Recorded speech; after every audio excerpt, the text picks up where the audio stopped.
El siguiente segmento tiene contenido o opinión. La entrevista en A Primera Hora. Analizamos los hechos del momento junto a sus protagonistas.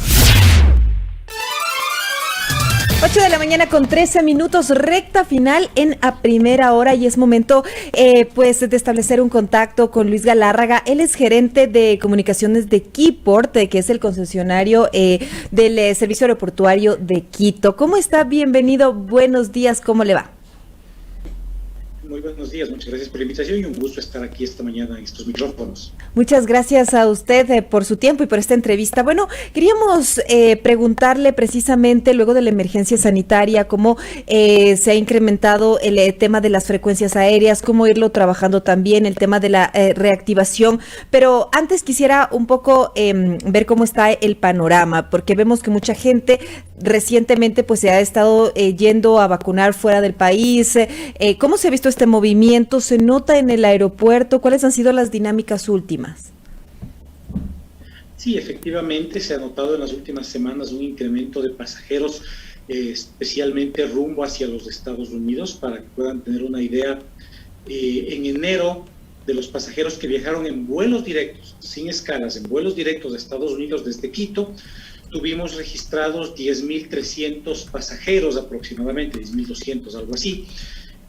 Este número se mantuvo incluso a la baja en febrero. Nos imaginamos que por las restricciones de viaje que también se dictaron en Estados Unidos y por los temas de los repuntes de pandemia, en marzo empezó a recuperarse, para abril también, y para mayo ya nosotros teníamos prácticamente 22.000 pasajeros viajando en vuelos directos de Estados Unidos, es decir, más del doble.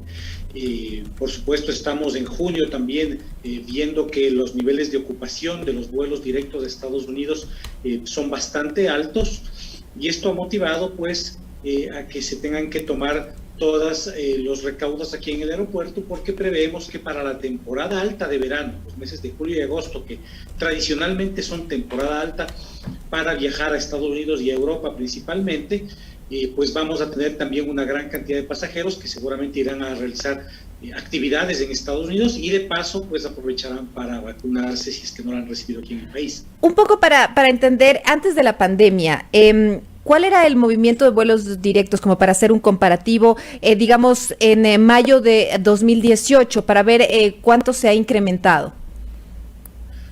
Bueno, no se ha incrementado respecto a antes de la pandemia, sino que tenemos menos vuelos de lo que teníamos antes de la pandemia, y esto es natural. Solo para que tengan una idea también, aproximadamente estamos operando con un 35% de los pasajeros que teníamos en promedio antes de la pandemia.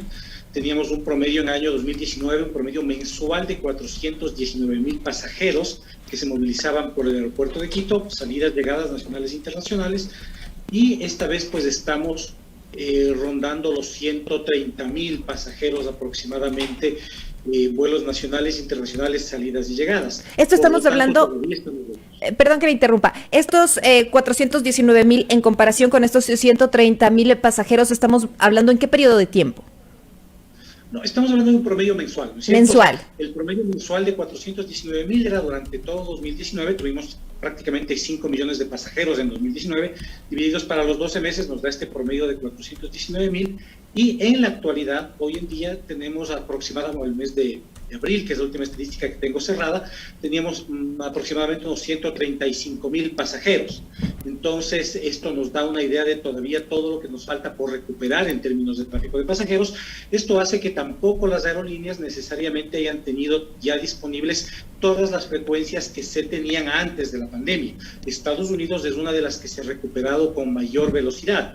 Tenemos recuperadas la mayor parte de frecuencias, e incluso en una de las aerolíneas, una de ellas, la que viaja a Miami, ha sobrepasado incluso el número de frecuencias con el que venía operando antes de la pandemia. Tenían 2 vuelos diarios a Miami, ahora hace poco, la semana anterior justamente, han inaugurado una tercera frecuencia diaria hacia Miami.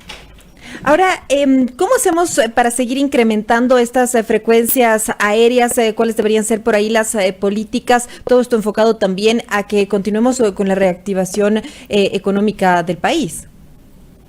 Sí, a ver, lo que es importante es que las aerolíneas van a seguir reaccionando positivamente en función de que la demanda de pasajes también siga creciendo. Y esto obviamente va a pasar necesariamente por el éxito en las campañas de vacunación, no solo en el Ecuador, sino a escala mundial, porque esto es un sistema conectado, el tema del transporte aéreo. Por supuesto que todo lo que está ocurriendo en Estados Unidos ayuda mucho. El aumento de frecuencias con Estados Unidos no solamente va a permitir que más ecuatorianos viajen a ese país, sino también que tengan las personas en Estados Unidos que ya quieran empezar a viajar porque ya tienen sus vacunas y quieren empezar a retomar actividades normales, puedan también tener en cuenta al Ecuador como un destino. Y obviamente en la medida en que el Ecuador también tenga más población vacunada, específicamente en lo que se refiere a quienes están asociados con los servicios turísticos, pues va a ser considerado un destino más seguro para los extranjeros que quisieran venir. Así que todo esto es un proceso paulatino que se viene dando. Creemos que va a haber un salto importante en el verano. Vamos a ver si esto se cumple en los meses de julio y agosto, como decía, y esto obviamente coincidiendo con una mayor agilidad en las campañas de vacunación, que es lo más importante. De ahí los otros temas que no hay que descuidar, por supuesto, tienen que ver con las cuestiones de promoción turística del país y con generar las condiciones de seguridad, no solamente sanitaria, sino también de seguridad de las personas, en términos de controlar la delincuencia, me refiero, en los puntos turísticos más importantes de la ciudad y del país. Ahora, usted nos explicaba que para julio y agosto la expectativa es, obviamente, que se incremente el tema de las frecuencias. ¿Cuál es ahí en términos de cifras? ¿Tienen ustedes algún detalle de cuáles serían como las expectativas? ¿Cuál sería la proyección para estos meses? Bueno, la proyección para los meses es crecer alrededor de un 10% para el verano, en los vuelos que se refieren a Estados Unidos, por supuesto. Posiblemente también empecemos a ver incrementos de pasajeros hacia Europa. Recordemos que hacia Europa estaba prohibido el ingreso de personas para hacer turismo, solamente permitían que ingresen personas de nacionalidad de los países europeos o residentes de manera legal en países europeos, pero no se permitía el ingreso de turistas desde la mayor parte de América Latina, Ecuador incluido.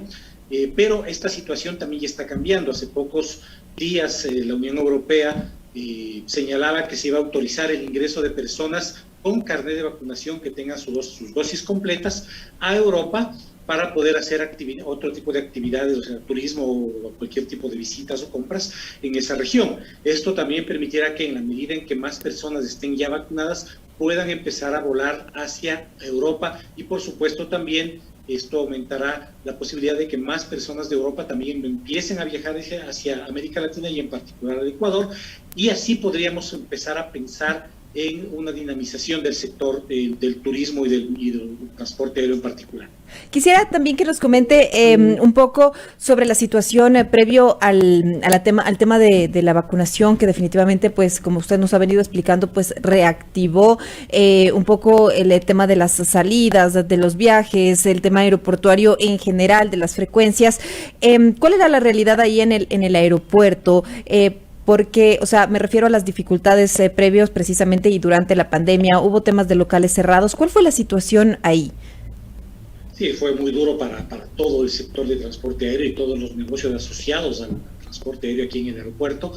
La caída, para que puedan tener una idea, el mes de abril, que fue el más duro de todos, abril 2020, fue del 97% del tráfico de pasajeros, es decir, operábamos solo con un 3%, que correspondía precisamente a los vuelos de repatriación que se estaban realizando para llevar extranjeros desde aquí a sus países o regiones de origen y para traer también ecuatorianos desde el extranjero.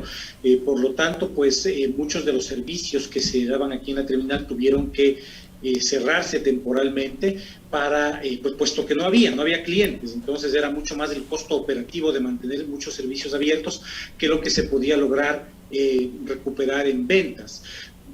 Pero se hizo un plan muy interesante y muy importante con todos los operadores comerciales del aeropuerto, me refiero a tiendas y restaurantes, para que se puedan abrir los locales de manera temporal en la medida en que podían recuperarse ciertos vuelos o en las horas en las que ciertos vuelos se iban a dar, para aprovechar en ese momento el flujo de pasajeros. es importante señalar que, por ejemplo, en términos de restaurantes, no es que sean cerrado como tales los restaurantes, estos pertenecen a una sola cadena, a un operador que tiene todas las franquicias que pueden operar en el aeropuerto. Ellos lo que hicieron fue básicamente reorganizar las aperturas y los turnos de funcionamiento de los restaurantes para tratar de mantener a su personal ocupado la mayor. Pero lo que fue importante, por supuesto, fue poder reanudar operaciones comerciales a partir del 1 de junio del 2020, ya es justamente un año, hace pocos días lo celebrábamos, y esto ya permitió comenzar con esa reactivación que nos ha permitido ir reaperturando también los servicios que no se podían abrir. Tenemos prácticamente todos los servicios nuevamente disponibles de una u otra manera en términos de duty free, en términos de tiendas, en términos de restaurantes. Ha habido una recuperación, si bien es cierto que no es todavía la deseable o la esperable, pero ha permitido sin lugar a dudas poder comenzar a reactivar estos negocios. Y hablando precisamente de este tema de la reactivación y de las iniciativas que ustedes han ido adelantando, ¿qué otras alternativas han pensado ustedes? Se me ocurre reducción de costos, para tomar de alguna forma acciones que estimulen al sector y sigamos pues encaminándonos hacia esa reactivación. De hecho, sí, los temas de reducción de costos han sido ya tomados, fueron medidas que fueron tomadas en los primeros meses de la pandemia. Nosotros emprendimos en un esfuerzo importante de lo que llamamos reinventarnos como empresa para que, por ejemplo, para poder cubrir ciertos turnos de trabajo, pues se trató de optimizar al personal, cambiar los horarios de los turnos, cambiar el número de personas que estaban en los turnos, si ya no era tan necesario tener mucha gente acá porque el nivel de operación era todavía muy bajo, pues se buscó otras tareas alternas para el personal que no tenía que venir necesariamente, o para el personal que tenía mucha carga tal vez de trabajo por ciertos turnos extendidos. Pues se trató de que incluso cierto personal administrativo pudiera asumir algunas funciones en la terminal para dar apoyo en lo que se refiere sobre todo a lo que es servicio al cliente y facilitación, que son tareas que no requieren tener una preparación técnica demasiado alta, como es en cambio la parte de operaciones, donde sí se necesita tener un bagaje técnico amplio. Entonces, todas estas cosas se han ido emprendiendo, por supuesto, reducción de costos en todo sentido,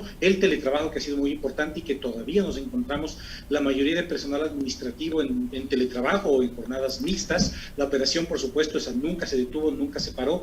Recordemos que el aeropuerto seguía operando los vuelos de repatriación, como ya señalé, y también, cosa muy importante, los vuelos de carga.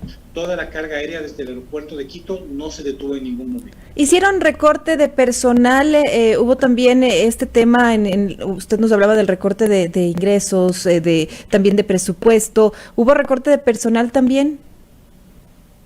En el caso específico de Corporación Quito fue necesario hacer una reorganización en muchos sentidos por justamente la baja de la operación, y eso nos obligó, sí, efectivamente, a tener que hacer un recorte de personal. Se trató de que el recorte sea lo mínimo posible, lo mínimo indispensable, pero sí, lamentablemente fue una decisión dura que se tuvo que tomar.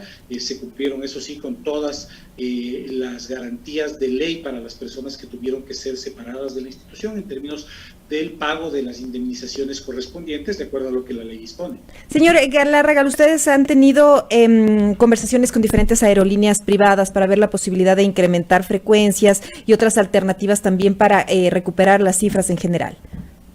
Sí, efectivamente, nosotros tenemos a través de nuestro Departamento de Desarrollo de Negocios, específicamente la unidad que tiene que ver con la parte de desarrollo de conectividad, permanente contacto con las aerolíneas para encontrar cuáles son las oportunidades que pueden haber de retomar ciertas conexiones o ciertos destinos directos que no se han reactivado todavía. Me refiero al caso, por ejemplo, de París o Toronto, Sao Paulo, Santiago de Chile, Dallas también, son destinos que no se han podido reanudar. Todos los demás destinos que teníamos antes de la pandemia están ya reanudados, prácticamente todos, con diferentes niveles de conectividad, pero como digo, esto tiene que ver mucho con la demanda. A la medida en que la demanda empiece a subir, por supuesto que las aerolíneas comenzarán a hacer planes para incrementar más frecuencias y poder recuperar y por qué no también superar las frecuencias que teníamos en el pasado. Todavía nos falta un largo camino, hay algunas frecuencias importantes que están funcionando mejor que otras o que se han reactivado con mayor fuerza, por ejemplo el hub de Panamá, el destino a través de Panamá. Como sabemos, Panamá no suele ser un destino final para los viajeros desde el Ecuador, sino un hub de conexión. Ese se está reactivando de una manera importante. Lo mismo está sucediendo con Ciudad de México. Los otros destinos en América Latina y sobre todo, como decía, en Europa, por las restricciones de ingreso a esa zona, pues son las que todavía hay que trabajar para recuperar conectividad y para seguir reactivando esos destinos. Perfecto, muchas gracias por su tiempo, por este diálogo y por esta entrevista, señor Galárraga. Gracias, buen día. Muchas gracias. Estábamos dialogando con Luis Galárraga, él es gerente de comunicación de Keyport, que es el concesionario que trabaja en el servicio aeroportuario, que está a cargo del servicio aeroportuario de Quito, hablándonos precisamente sobre la reactivación, cómo se han estado también moviendo las frecuencias, los estimados. Ellos nos explicaban pues que al momento están operando al 35% de la capacidad. Nos daba una cifra como para tenerla en cuenta, que son 419,000 pasajeros tenían mensualmente antes de la pandemia, es decir, durante 2019, y esta cifra se ha reducido alrededor de 130,000 pasajeros mensuales. Sin embargo, están trabajando. Lo que nos ha explicado es que es muy importante también garantizar un país seguro para que empiecen a volver también los turistas a nuestro país, que el plan de vacunación avance, para también pues que se dé y que se establezca un marco adecuado para recibir al turismo y la generación de ingresos también en ese sentido. 8 de la mañana con 29 minutos en la primera.